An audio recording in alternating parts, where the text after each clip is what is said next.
잔잔하게 은혜가 되네요. 참 그 은혜 되기가 어려운데 희한하게 매주마다 은혜가 돼요. 참 은혜가 안 된 적이 한 번도 없어요. 네, 여러분은 안 그러세요? 됐다가 안 됐다가 그래요? 네, 참 은혜가 됩니다. 우리 앞뒤 자원과 한 번 더 인사 나눌까요? 잘 오셨습니다. 반갑습니다. 네. 기적 같은 한 주간을 또 보내시고 오늘 오신 줄로 믿습니다.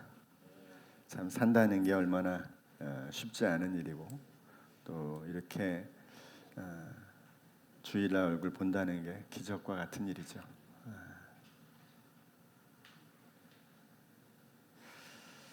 오늘 우리가 읽은 이 본문의 말씀을 가지고 하늘의 교회와 삶이란 제목으로 또 은혜를 나누겠습니다. 지난주는 우리가 하늘의 교회의 내용인 4장, 5장의 그 첫 번째 내용, 선지자들과 사도들이 봤던 하늘의 그 영광스러운 모습들을 살펴봤어요. 디모데전서 6장 16절에 보면 가까이 할 수 없는 빛에 거하시는 하나님 이렇게 표현해요. 그러니까 하나님을 도달할 수 없는 빛에 거하시는 분이라고 표현하니까 그 영광스러운 모습을 지금 이제 요한이 하늘의 광경을 지금 표현하고 있습니다. 근데 그게 그냥 뜬금없이 등장한 게 아니라 구약에 있는 선지자들이 이미 다 봤던 거란 말이죠. 그래서 구약에 다 기록을 했습니다. 여러분들이 시간이 되시면 에스겔서 1장 또 이사야 6장 이런 데를 읽어보시면 그 내용이 이거보다 훨씬 더 풍성하게 등장하고 있습니다. 저는 이제 그 글을 읽을 때면 항상 그림을 그려봐요. 어떤 모습인지 그냥 제 머릿속의 상상으로 이 표현한 그대로 그림을 이렇게 그려보면 참 신기하고 신기합니다. 한번 나중에 여러분들 그림을 좀 그릴 줄 알면 그려보시면 이런 상상도가 없을 정도로 도저히 이게 이 세상의 모습이 아닌 모습으로 드러납니다. 그런데 요한은 그 모습을 더 풍성하게 표현하고 있고 가장 귀한 보석들, 이 보석들로 거기를 치장되어 있다라고 표현하고요. 거기에 이제 우리 무지개 교회 이름처럼 무지개가 헬라말로 이리스라 그러는데 이리스가 쫙 둘러져 있는 모습, 그리고 그 앞에 이제 보좌가 쫙 있는 것을 이제 기록하고 있어요. 이 모습을 보면서 우리는 세상의 그 당시에 최고의 황제였던 로마 황제가 미치지 못할 그 하늘의 위엄과 광경을 요한이 보고 있는 거죠. 여러분 이걸 한 번이라도 봤으면, 한 번이라도 이 광경이 보였으면 그 로마의 영광, 그 시대에 이런 것들을 포기하고 로마의 이 법을 따르고 신앙을 버리는 일들은 일어나지 않을 거라는 거죠. 오늘도 마찬가지예요. 지금 이 시대도 마찬가지입니다. 일제강점기에 우리나라에 소위 변절자들이 많았잖아요. 소위 이제 우리나라의 그 어떤 그 독립운동이나 이런 한 사람들을 다 고발하는 밀정짓을 하는 사람들도 있었습니다. 그죠? 안중근 의사가 하얼빈에서 거사를 행했을 때 함께 했던 분이 나중에 이제 밀정이 되잖아요. 신기한 일입니다. 둘이 같이 가고 같이 가서 한 사람은 거사를 통해서 죽임을 맞이했는데 같이 있던 사람은 3년 만에 이제 나와요. 그러고 나서 그 다음 행보가 이상합니다. 그래서 이제 친일파가 돼서 결국은 이제 상해 임시정부의 활동을 이 일본에 고발하는 역할을 하는 사람이 되었다라고 하는 것을 우리가 알고 있지 않습니까? 뭘 받느냐는 거죠. 조국의 영광을 바라본 사람과 자신의 삶에서의 지금의 가장 유익한 것이 뭐냐를 바라본 사람과의 삶의 태도는 극명하게 달라지는 것입니다.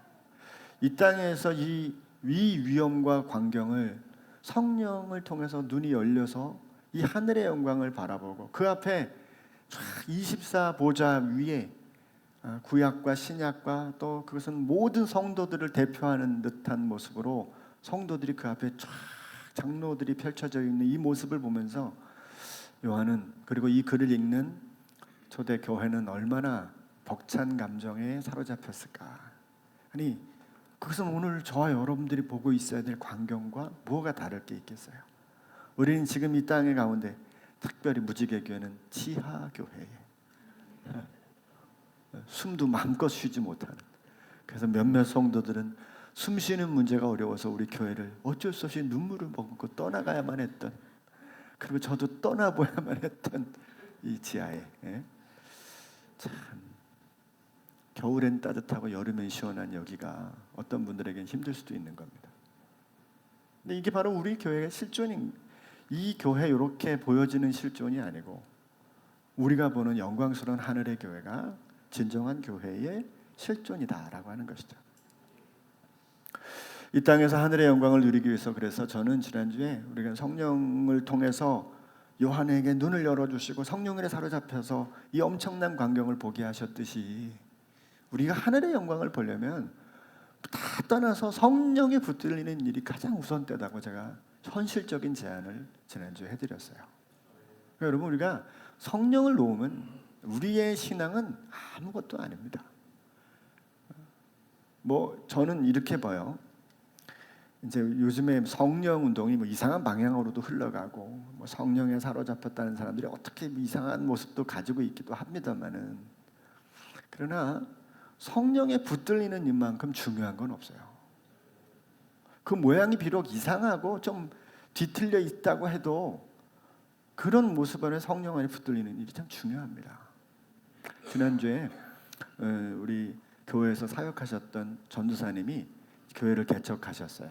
목사님이 되셔가지고 이제 교회 개척하셔서 춘천에 교회를 개척해서 입당 예배를 드린다 해서 갔어요.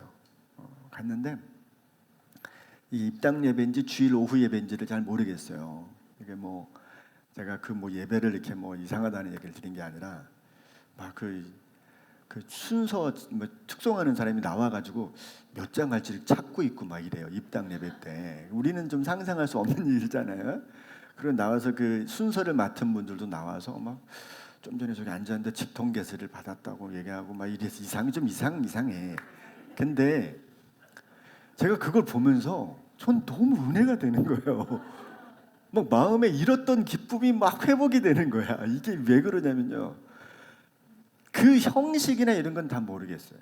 근데 그분들이 드려지는 그 예배 속에 두두 거기에는 그 순서의 불편함이나 정교한 짜임은 없지만 그분들 한 분 한 분들이 간절한 마음으로 하나님을 바라보고 있다는 느낌이 오는 거예요. 그러니까 저는 이게 맞는 것 틀린 것 같은데 맞는 거야. 네? 우리 교회가 그렇잖아요. 우리 교회 예배들 보면 좀 이렇게 예배 속에 이렇게 들어가는 느낌들이 좀 있잖아요. 그죠? 여러분들은 어떤지 모르겠지만 저는 좀 들어가거든요. 괜히 은혜가 되고 예배 시간에. 근데 이게 뭐 본질이 살아있는 예배를 보니까 형식이 그렇게 큰가? 노래를 정교하게 해서 뭐 사중창을 마치고 정교한 연주가 들어가고, 그런데 머릿속에는 아무것도 없고 그냥 연주만 가고 이 멋있게 하는 게 예배일까? 아니죠. 성령이 그들 속에 있어야 되는 거죠. 내 안에 성령이 나를 이끌려면 형식도 중요하지만 때로는 형식이 모자라도 본질적인 예배를 드릴 수 있는 거잖아요. 그러니까 기쁜 거예요. 거기는 뭐 끝나고 나니까 다 들떠가지고 행복한 건 몇 안 되는 사람이 모였지만 막 저랬어요. 제가 그날은 막 그냥 그 축복을 선포했습니다. 목사님이 여기 오셨다는 게 이 동네가 살 길입니다. 막 이러면서. 네? 왜냐면 성령으로 예배하고 기도하는 사람이 왔으면 된 거예요. 이미 그 동네에 무슨 선교를 하고 뭐하고. 두 번째 문제, 일단 하나님 안에 있는 사람이 왔으면 끝나는 거죠. 거기 뭐 목사가 가서 돈 벌려고 갔겠어요? 거기 가서 동네 사람들이 이용해가지고 뭐 하려고 갔겠냐고. 그냥 뭐 아무것도 없는 곳에 가서 그냥 자리 잡고 자기 돈 내가면서 막 뭐 헌신해 가면서 어쨌든 한 영혼 살리려고 간 거잖아요. 그러면 빛이 그 안에 갔다인 거죠. 말이 좀 넘어갔는데, 그러면 우리가 이 땅의 교회를 바라보는 게 아니라 하늘의 교회를 우리들의 삶에서 바라보고 살려면 성령에 붙들리기를 지독하게 고민하셔야 돼요. 때때로 우리 속에 찾아오는 인간적인 생각들과 두려움과 절망들을 빨리 벗어버리고 성령의 은혜를 간절히 사모하고 그분의 은혜 속으로 들어가도록 힘써야 돼요. 지금은요, 맨정신으로 살 수 없는 시대입니다. 맨정신을 딱 차리면 미치겠어요. 안 그래요, 여러분? 맨정신을 가지고 있으면 이게 이상해요, 세상이. 맨정신으로 살 수 없습니다. 성령에 붙들려야 삽니다. 성령에 붙들려야 이 시대를 살아갈 수가 있어요. 아니, 코로나가 걸려가지고 코로나 때문에 그거 백신 맞게 하고 그 치료받으려고 모인 곳에 폭탄이 떨어진다는 걸 여러분 정상적인 사고로 받아들일 수 있습니까? 못 받아들이죠. 이게 남의 나라라고 그걸 받아들이겠냐고. 미치겠는데. 그거 안 미치겠어요, 여러분? 우리는 괜찮다고 평안합니까? 그럴 수 없잖아요. 근데 이게 맨정신으로 있으면 그게 해결도 아무것도 안 돼. 뭐가 달라질 게 있습니까? 아무것도 없죠. 그러니까 우리가 성령에 붙들리는 방법밖에는 없다. 어차피 믿을 거 성령에 붙들려 살아갑시다. 그러면 진짜 하늘의 교회, 하늘의 예배, 하늘의 평강이 우리를 사로잡게 될 줄로 믿습니다. 그러니까 그거 빼고 오시면 별로 무지개 교회는 재미가 없어요. 가족 수련회를 가나, 예전에 좀 갔었지만 가족 수련회도 안 가고, 여름에 행사도 없고, 온통 그냥 주일 한 번 예배밖에 없는데, 성령에 붙들려 산다면 여러분, 그러나 한 주간 내내가 축제와 같은 삶이 펼쳐질 줄로 믿습니다.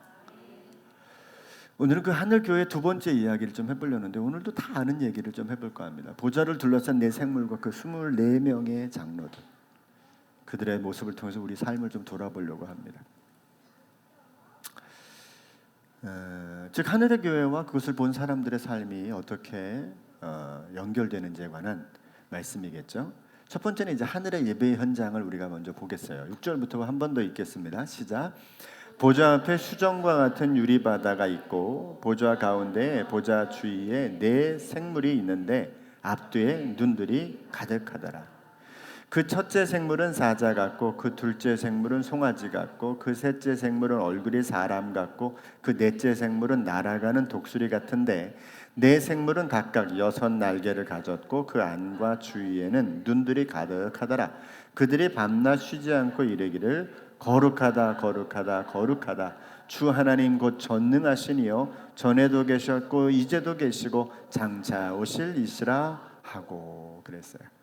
네 모양의 형상을 가지고 있어요. 그죠? 사자, 송아지, 사람, 독수리 이런 모양을 가지고 있어요.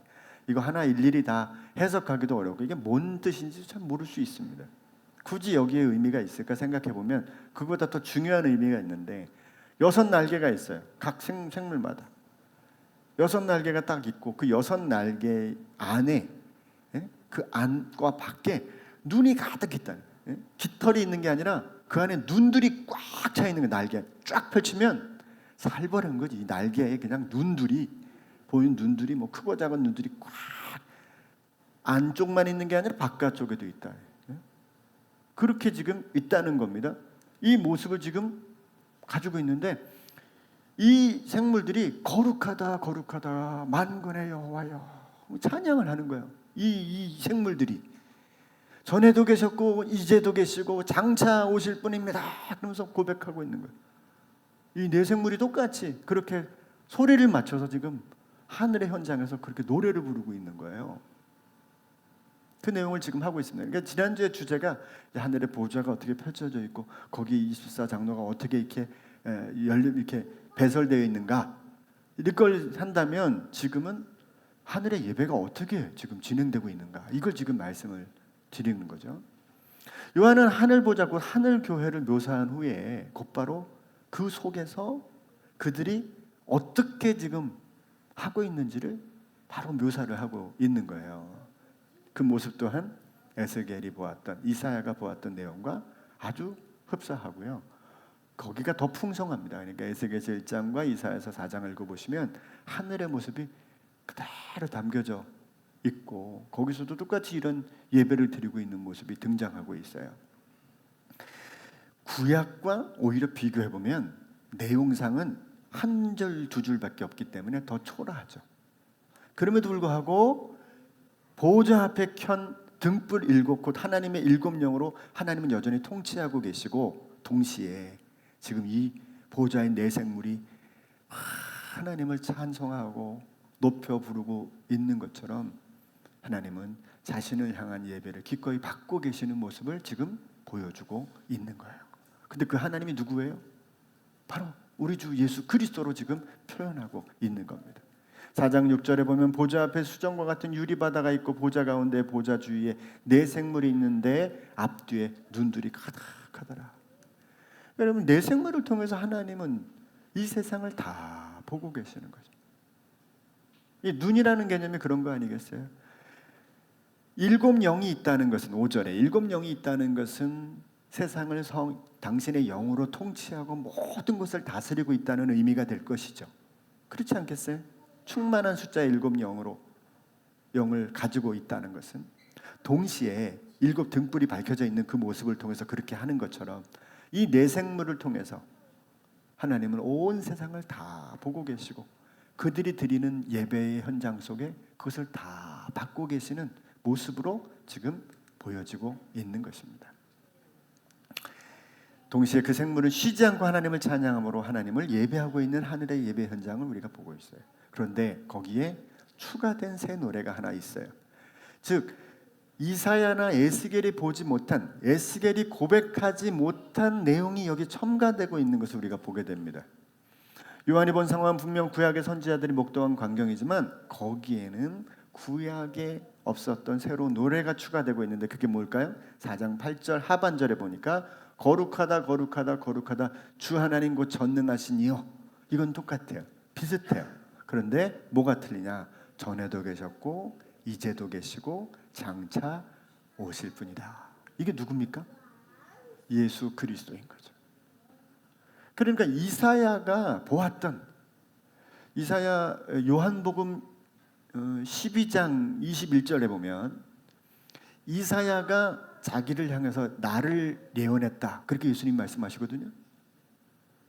그러니까 예수님은 단지 이 세상에 사역하는 예수님으로서의 예언이 아닌 그 이사야가 보았던 그 내용인데 그 내용 안에 구약에는 없는 내용이 첨가되어 있어요.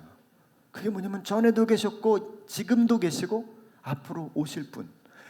그러니까 여러분 이걸 확장해서 연결시켜보면 어떤 의미가 될까요?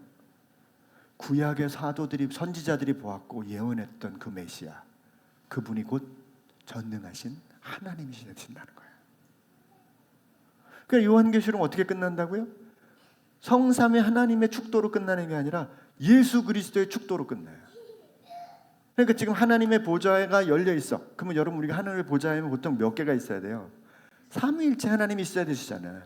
그렇게 안 있다고. 보좌 가운데 계신 이가 예수님인 거예요. 그분이 거기 계신 거예요.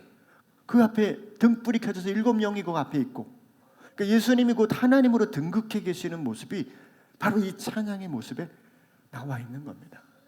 우리는 하나님을, 예수님을 하나님의 아들로만, 그래서 하나님의 아들로 뭔가 하나님보다 부족한 모습으로 보지만 요한계시록에 등장하는 예수님은 하나님 그 자신인 거예요.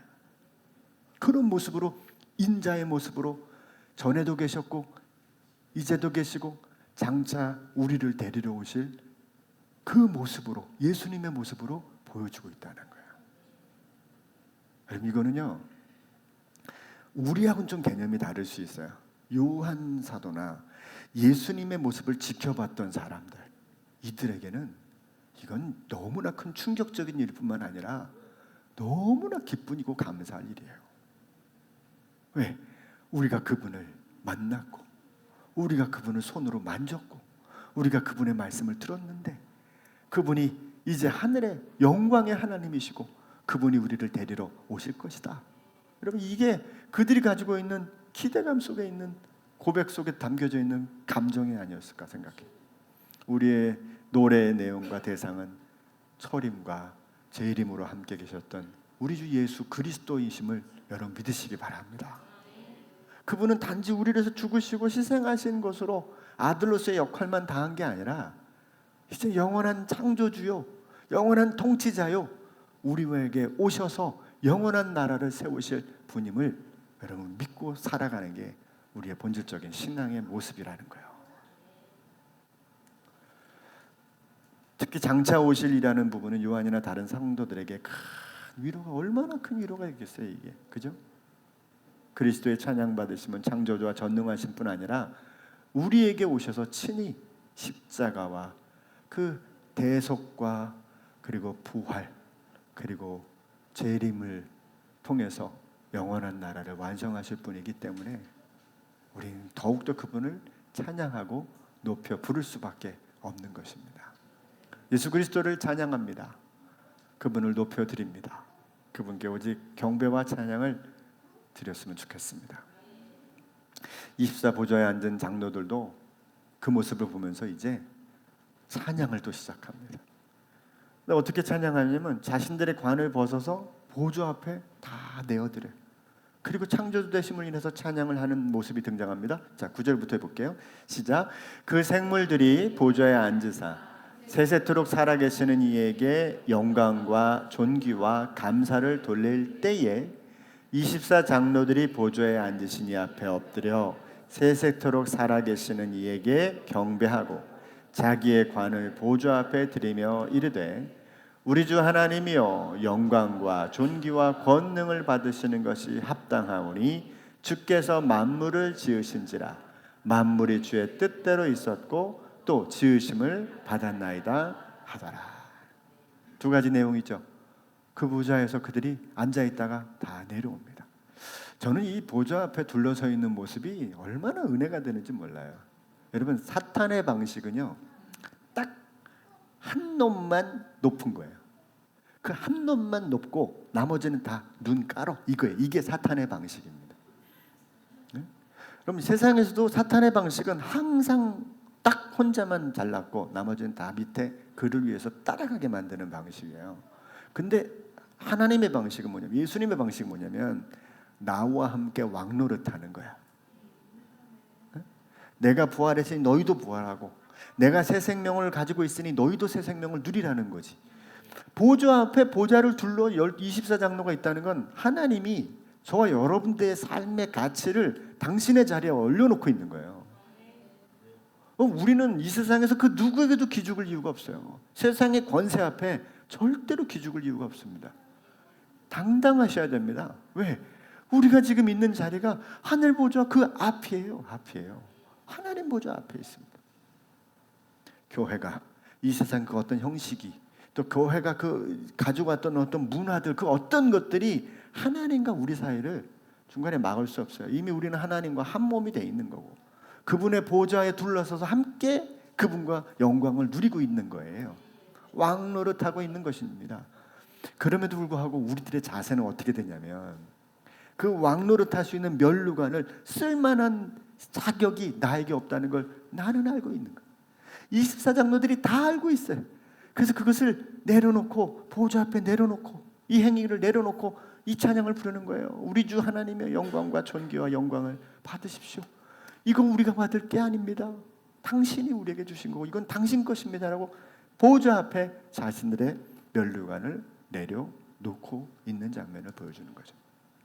여기서 주목할 것은 바로 그들이 자신들의 면류관을 주님께 드린다는 겁니다. 이것은 영광을 홀로 누리는 세상의 면류관과는 달리 우리가 누리는 모든 것이 주님의 은혜임을 아는 성도들의 실제 모습을 우리들에게 보여주고 있죠.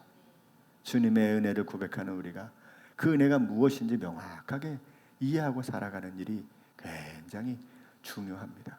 그것은 창조이신 예수님의 십자가와 부활로 귀결된 구원의 은혜와 통치하심을 늘 기억하면서 살아가는 거예요. 절대로 이걸 잊어서는 안 됩니다. 꼭 기억하며 살아야 됩니다. 우리 한 번 더 읽어볼까요? 4장 11절 시작.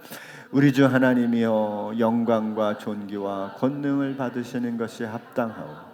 주께서 만물을 지으신지라 만물이 주의 뜻대로 있었고 또 지으심을 받았나이다 하더라. 우리는 비록 면류관을 벗어놓지 못하지만 그 면류관을 내려놓는 마음으로 이 고백을 늘 주께 드리는 것이 중요합니다. 그래서 오늘 세 번째 하늘 예배의 삶에 관한 두 가지 팁을 좀 나누려고 합니다. 하늘교회 살려면 우리의 신분을 기억하고 성령의 이끄심을 받아야 된다고 제가 지난주에 그렇게 제안을 좀 드렸죠.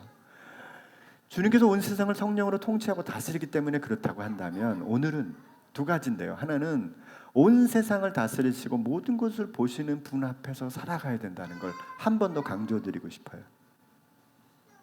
온 세상을 다스리시는 분 앞에 우리가 살아가야 돼요. 우리 마을 이름 중에 코람데오 마을도 있잖아요.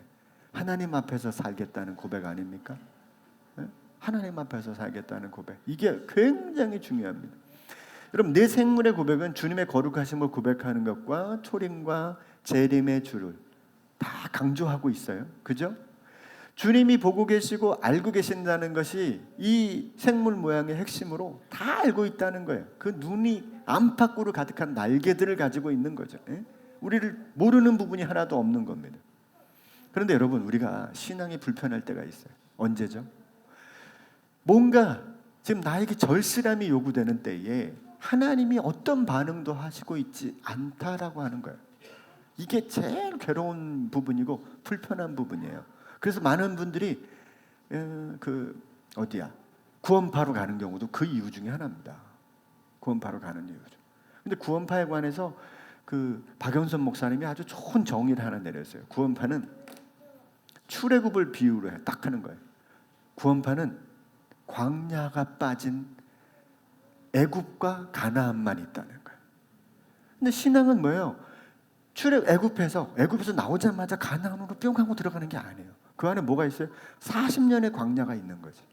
이 광야의 여정 속에 하나님이 하나님 되심이 나타나는 거잖아요.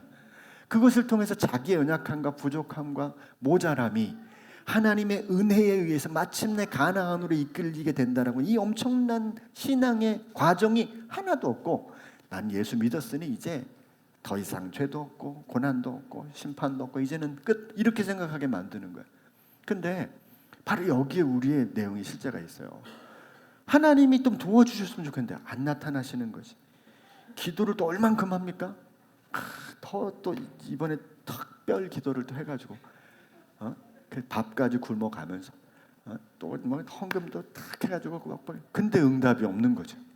그때 어때요? 불편한 거예요. 내가 하나님께 뭐가 잘못했나? 내가 뭐가 부족해서 이런 어려움이 왔는가? 여러분, 이게 사실은 요한계시록의 성도들의 삶의 실제가 아니었을까요? 하나님 앞에서 산다는 건 여러분, 뭔가 우리 하나님 앞에서 잘 살아야 되고 뭘 잘해야 되고 이걸 말하는 게 아니라 하나님이 어떤 상황에도 나와 함께 계신다는 사실을 놓지 않는 신앙을 가지라는 말이죠. 지금 현상이 막 힘들고 어려운 일이 있다도 그거 안에 휘둘리지 말자는 거예요. 여전히 하나님을 알고 계실 거야. 이거 하나님 나를 이끌어 계실 거야.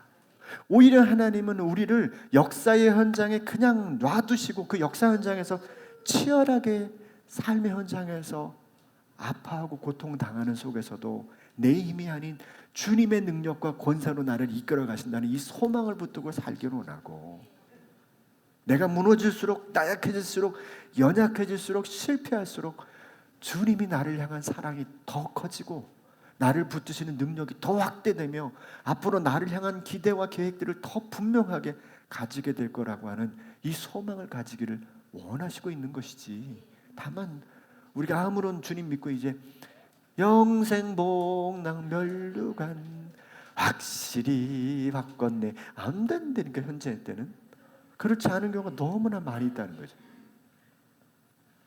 그래서 우리가 언제나 모든 것을 여전히 알고 계신다. 지금 반모섬에서 반모섬을, 여러분 섬이잖아요. 여기로 가도 저기로 가도 뭐가 바다만 보일 거 아니에요, 요한에게는. 근데 그 바다가 그 햇빛이 비치면 얼마나 멋있었을까. 그런데 보좌 앞에는 유리 바다가 펼쳐져 있는 거예요. 그 바다가 아닌 다른 바다가 펼쳐져 있는 거예요. 자기가 생각했던 것과 다른 하나님, 다른 모습의 모습으로 지금 등장하고 있는 거예요.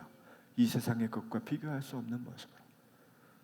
그분 앞에서 내가 지금 살아오고 있구나, 살아왔구나, 전에도 계셨구나, 지금도 계셨구나, 앞으로 그분이 오실 거구나. 이런 신앙이 있다면 얼마나 견고하게 버틸 수 있겠습니까?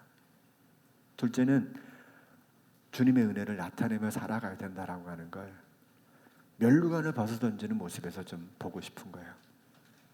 주님이 세상에 자신의 모습을 드러내지 않는 것이 계시록 시대를 살아가는 사람들에게 가장 절실한 문제였을 겁니다. 조금 전에도 말씀드렸지만 그들은 처절하게 고통당했지만 등장하지 않으셨어요. 나타나지 않으셨어요. 여전히 그냥 그들은 사자와 싸워야 되고 죽어가야 되고 또 힘들게 고통당해야만 했습니다. 그럼에도 불구하고 이것은 참 절실한 문제였겠죠. 그래서 주님이 그들에게 자신을 보이시고 있어요.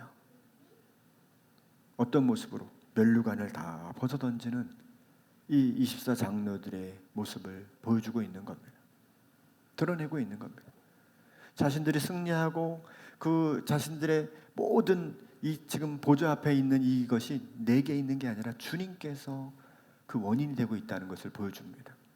즉 우리가 하늘의 백성과 교회로 살며 예배하는 삶을 통해서 우리가 사명을 가지고 있는데 그것은 그 모든 것이 주님의 은혜임을 드러내며 사는 일들이 저와 여러분들의 몫이라고 하는 사실입니다.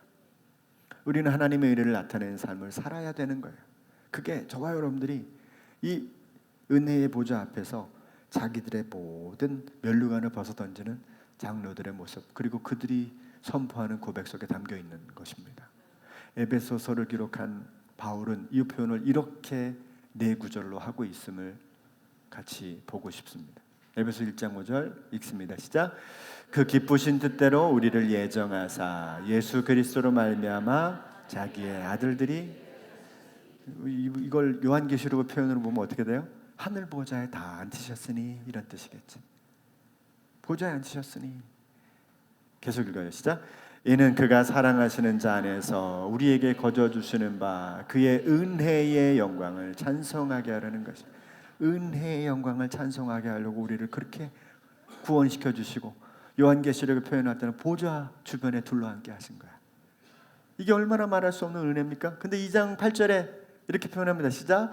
너희는 그 은혜에 의하여 믿음으로 말미암아 구원을 받았으니 이것은 너희에게서 난 것이 아니요 하나님의 선물이래요. 자, 그리고 9절 시작. 행위에서 난 것이 아니니 누구든지 자랑하지 못하게 하려고 믿음으로 은혜로 구원을 받게 하셨대요. 왜 그랬냐고, 왜 보좌에 앉혔냐고. 그러면서 10절에 이렇게 말합니다. 이거 내용을 생각해 보세요. 시작. 우리는 그가 만드신 바라 그리스도 예수 안에서 선한 일을 위하여 지으심을 받은 자니 이 일은 하나님이 이전에 예비하사 우리로 그 가운데서 행하게 하려 하심이라. 무슨 일? 선한 일을 위하여 저와 여러분들을 하늘 보좌 거기 주변에 둘러앉히게 하셨다는 거예요. 아, 그러니 이제부터 선하게 살라는 얘기구나. 천만에 그 얘기하는 걸까요? 아니요. 우리에게 선한 일이 뭐예요? 여러분들에게 선한 일이 뭡니까? 우리에게 선한 일은 저는 오직 한 가지라고 봅니다. 그건 예수 그리스도가 우리에게 행하신 그 구원을 나타내는 거예요.